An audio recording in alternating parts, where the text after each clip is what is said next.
Malakas na lindol, yumanig sa Morocco. Subalit wala namang nasaktan. Sa mga kababayan nating Pilipino, tiniyak naman ng Department of Foreign Affairs na bukas ang kanilang tanggapan para sa nais humingi ng tulong sa kanila. Pakinggan natin ito. Medyo wala naman pong kababayan natin na naiulat na nasakta o kaya nasaktan o kaya naging casualty ng lindol na po ito. Samantala, nagpahayag ng pagpapasalamat ng AFP dahil sa patuloy na pagpapakita ng suporta ng ibang bansa at ng kanilang mga opisyal.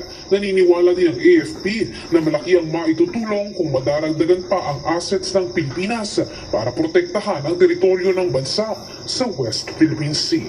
Even us without asking certain amount, but some senators are already volunteering to support additional funds for the military. Paano pong makakatulong yung karagdagang maritime asset natin upang maprotektahan ang West Philippine Sea? The more assets that you have, therefore the more feasible you have